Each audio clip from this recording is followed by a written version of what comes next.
which was very upsetting to the fishing industry in the United States, in New England, and in Southwest Nova. In May of 2010, the Deepwater Horizon disaster in the Gulf of Mexico happened.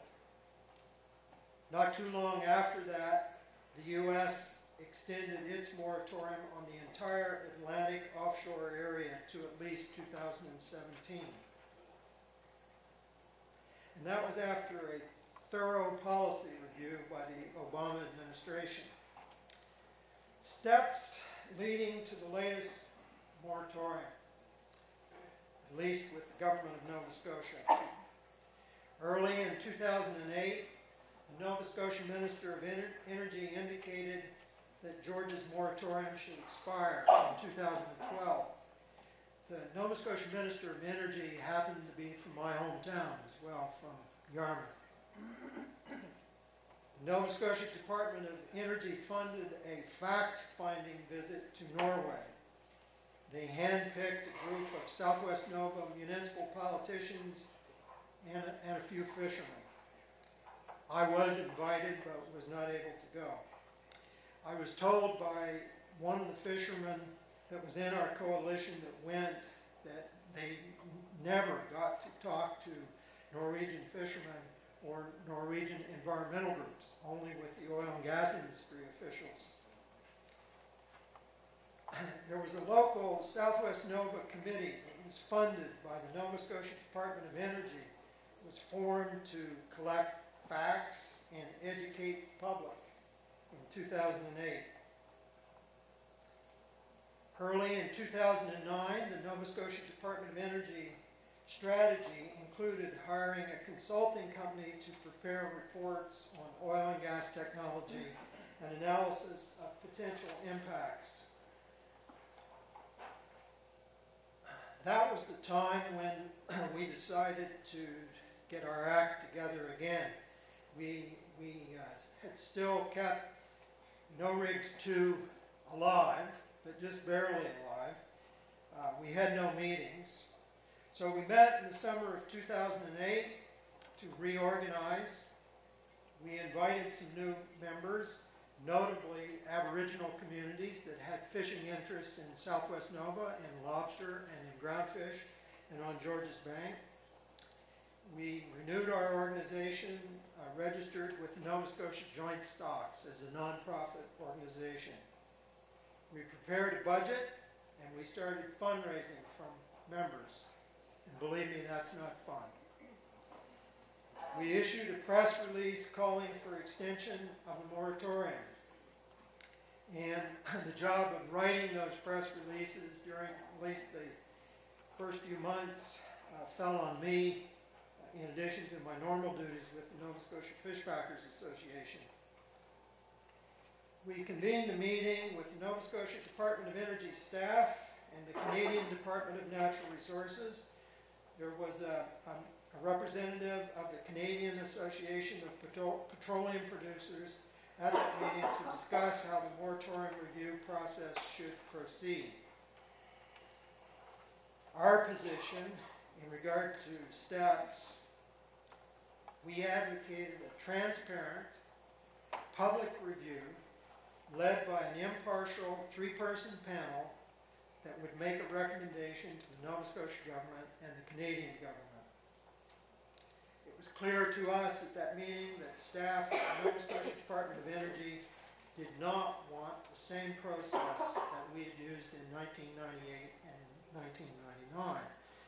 And I'll just show you that that process produced a report with recommendations, with impact issues that was very influential in extending the first moratorium.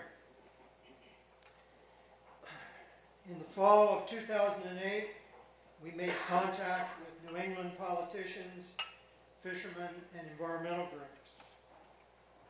I wrote a press release for the New England Commercial Fisheries News that was warmly received by fishing interests in New England.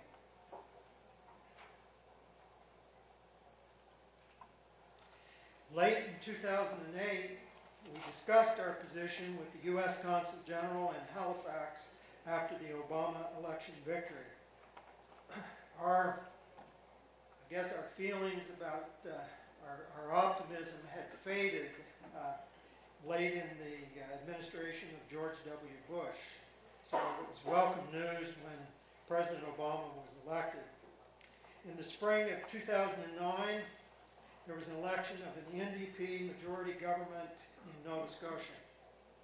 That was important to us because Premier Dexter had voiced support for continuing the moratorium when he was opposition leader. And again, we carefully clipped and kept all the news releases of Premier Dexter's position, because sometimes politicians forget the promises that they've made.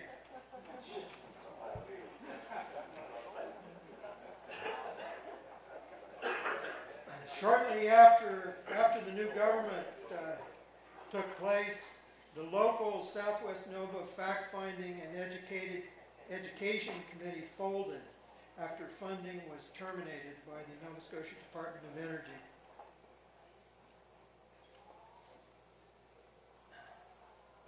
In the fall of 2009, and I think this is very important, Department of Fisheries and Oceans announced a peer-reviewed science process to produce advisory documents on the Georges Bank Moratorium Area ecosystem, petroleum exploration and development impact issues, and a socio-economic report with focus on the contribution of the Georges fishery.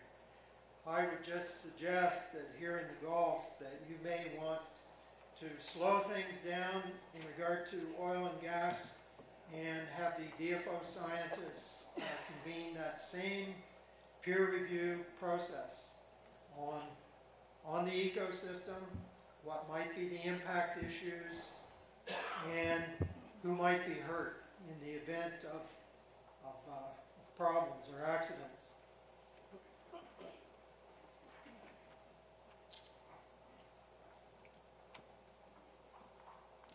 On our part, with No Rigs 3, we prepared for the DFO science review.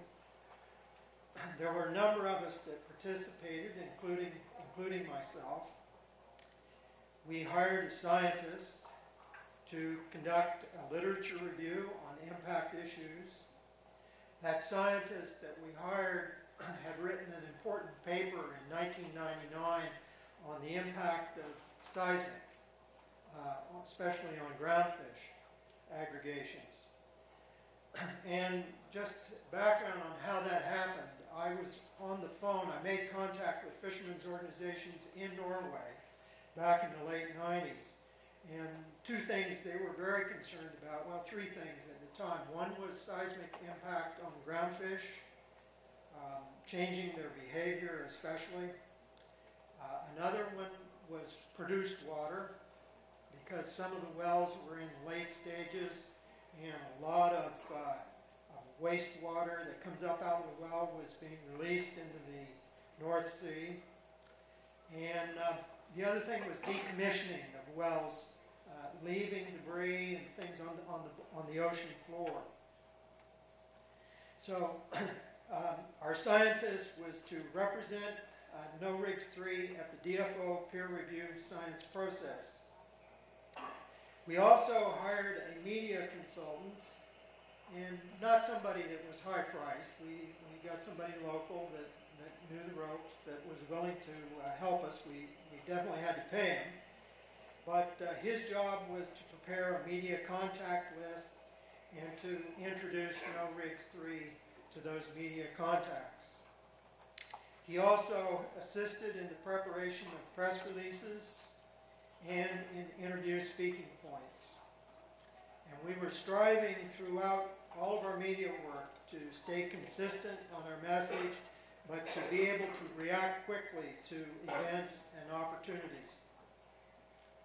And we realized that we had to help create the political environment for the politicians to make the decision to protect Georges Bank. We developed New England media contacts, also some in New Brunswick, I've just mentioned in New England we had articles in the Boston Globe, the Gloucester, Providence Times, the Cape Cod Times, and the Commercial Fisheries News. Our media consultant developed a website, advised us on strategy, developed a politician distribution list so that everything we put out always went to all the politicians on the list. And the important thing for us is we had to decide who was going to be the decision maker in the process. And in our view, it was the Nova Scotia government, not the Canadian government.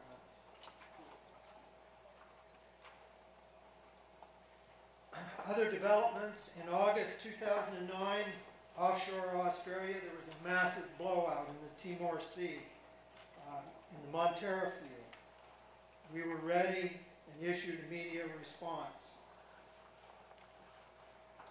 We reviewed impact issues with our scientists to prepare for the DFO science review, focusing on seismic impact on ground fish, lobster, crab, drilling muds and cuttings, especially with a focus on their impact on scallops, produced water, spills and blowouts.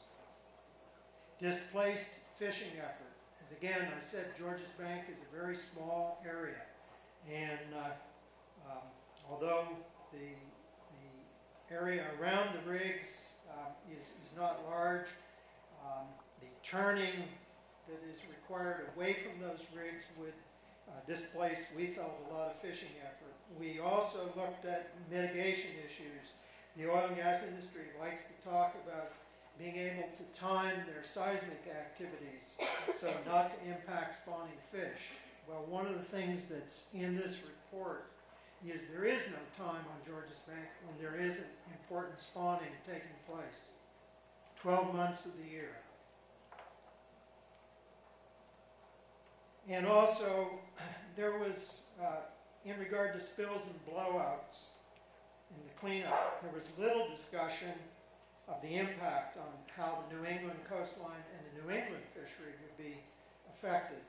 And you can just imagine, in the case of we cause a major pollution event along the New England coastline or impact their fishery, what the reception might be with our customers in New England, where we sell a lot of lobster and fish. We increased the media focus on New England and contacts with fishing industry and environmental organizations.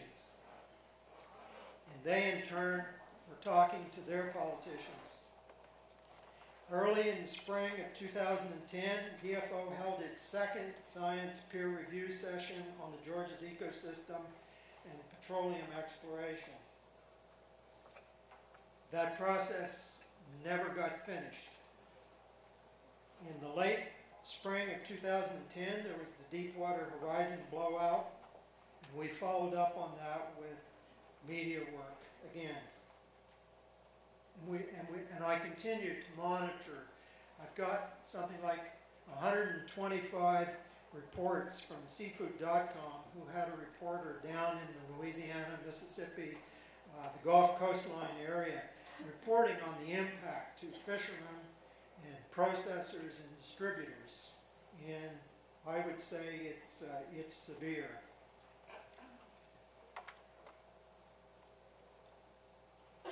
There was more DFO science discussions on impacts, and they were producing draft documents. One of the things that we did is we followed up with whale scientists at Dalhousie University, and that had important concerns about the impact of seismic on whales. In the fall of 2010, the Dexter government announced draft legislation to protect Georges Bank indefinitely, but with an option to lift it at any time without holding a public review. And the draft legislation would also allow non-commercial seismic at any time.